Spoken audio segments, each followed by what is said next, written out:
স্বাধীনতা অন্যতম নায়ক বঙ্গবন্ধু শেখ মুজিবুর রহমান, আর একজন নেতা যিনি স্বাধীনতা অগ্রদূত, যিনি 1970 সালে জাতীয় নির্বাচনে বয়কট করে ঘোষণা দিয়েছিলেন ব্যালট বাক্সে লাথি মারো, পূর্ব পাকিস্তান স্বাধীন করো।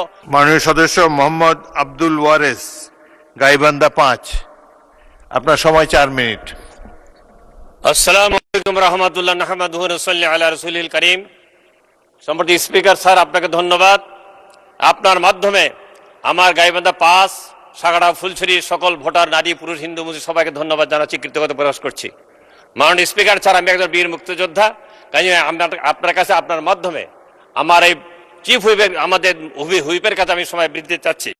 ইনশাল্লাহ রাজাকারের কথাও বলতে পারবো যদি সময় দেন।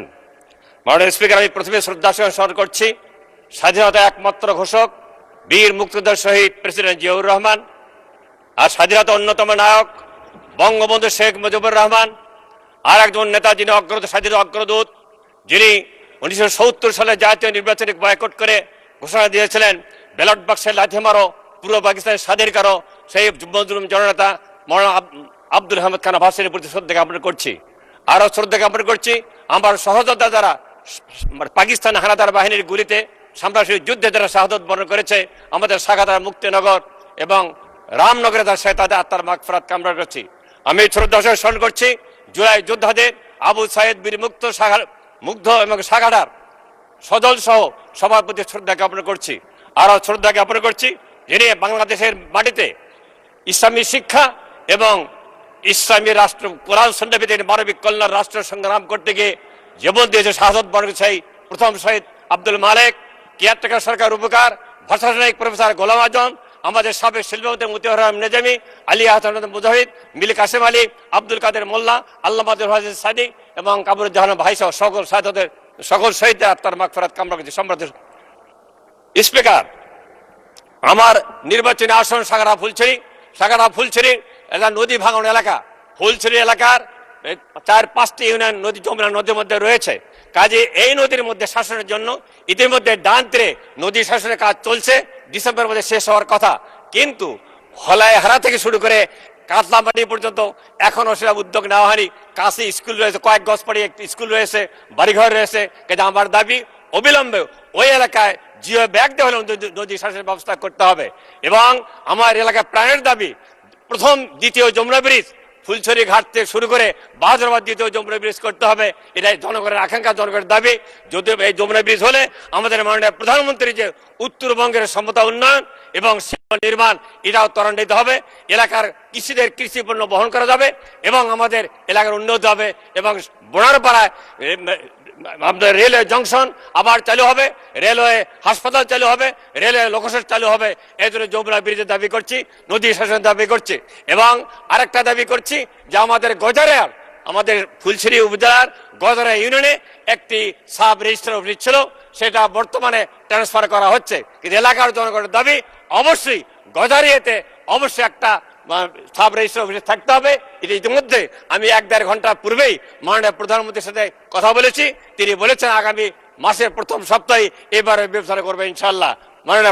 মাননীয় স্পিকার, আমরা দেখছি যে আমাদের সাগাটার হাসপাতাল 154 জন স্টাফের মধ্যে 54 জন স্টাফ মানে এখনো পদায়ন করা হয়নি, এখনো নিয়োগ দেওয়া হয়নি।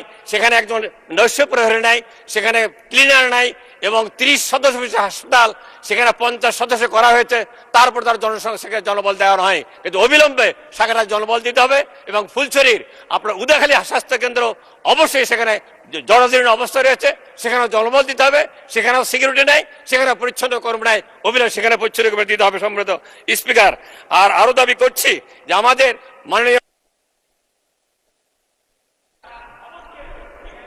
মাননীয় সদস্য, আপনাকে 1 মিনিটে ক্লোজ করে কনক্লুড করেন। 2 মিনিট। আচ্ছা যান, 2 মিনিট যান, শেষ করুন। যে শহরটা পরে চলছে, কিন্তু আমরা চাই, জামায়াত ইসলামী চায় এই পার্লামেন্ট 5 বছর টিকে থাকুক। মাননীয় প্রধানমন্ত্রী তারেক জিয়ার নেতৃত্বে যে সরকার গঠিত হয়েছে স্থিতিশীল সরকার হিসেবে, সেই সরকার 5 বছরের সর্বশেষ দিন পর্যন্ত টিকে থাক, কিন্তু জন আকাঙ্ক্ষাকে জনমতকে অবশ্যই শ্রদ্ধা করতে হবে। যে অধ্যাদেশের বলে আমরা নির্বাচন করেছি এবং গণভোট হয়েছে, সেই গণভোটের প্রতি এই ট্রেজারি ব্যাংক সরকারি দল বিএনপি কোন শ্রদ্ধা দেখায়নি, বরং তারা অপমান করেছে, তারা বিশ্বাসঘাতকতা করেছে। এবং সেই সঙ্গে মাননীয় স্বরাষ্ট্রমন্ত্রী এই সংবিধানে মহা অসত্য ডাক্তার রয়েছে, তিনি ন্যায়োচিত ভাবে সংবিধানের ব্যাখ্যা দিচ্ছেন, কিন্তু সেই সংবিধানে এখনো স্বাধীনতার ঘোষক হিসেবে শেখ মুজিবকে রাখা হয়েছে। আমি নিন্দা করছি, তীব্র আপত্তি করছি। স্বাধীনতার ঘোষক শহীদ প্রেসিডেন্ট জিয়াউর রহমান, কিন্তু এখন পর্যন্ত কেন সংসদে লিপিবদ্ধ করা হলো না? কাজে দাবি করছি এই মেয়াদের মধ্যেই শহীদ প্রেসিডেন্ট জিয়াউর রহমানকে স্বাধীনতার ঘোষক হিসেবে সংবিধানে লিপিবদ্ধ করা হোক। মাননীয় স্পিকার, সেই সঙ্গে আরো দাবি করছি যে আমাদের মাননীয় সরকারি দল যে মহামান্য প্রেসিডেন্টকে ক্ষমতায় রেখেছেন, এই প্রেসিডেন্ট খুনি শেখ হাসিনার প্রেসিডেন্ট, তিনি তার নেতৃত্বেই গুম হয়েছে, হত্যা হয়েছে, গণহত্যা হয়েছে, আয়নাঘাত হয়েছে। বিএনপি আবার তার নেতৃত্বেই গুম করতে চায়, গণহত্যা চালাতে চায় কিনা মাননীয় স্পিকার? কাজে এ ব্যাপারে পদক্ষেপ নিতে হবে অবিলম্বে। এই মাননীয় প্রেসিডেন্টকে, যেহেতু তারা অনেক অভিজ্ঞ লোক রয়েছে, তাদের মধ্যে প্রেসিডেন্ট হওয়ার যোগ্য রয়েছে, কাজী জুলাই যোদ্ধাদের প্রতি শ্রদ্ধা রেখে অবশ্যই একজন সরকারি দল থেকে একজন নতুন প্রেসিডেন্ট নিয়োগ করতে হবে, নির্বাচন করতে হবে। মাননীয় প্রেসিডেন্ট আমাদের মাননীয় স্পিকার, আমাদের গাইবান্ধে যারা কৃষি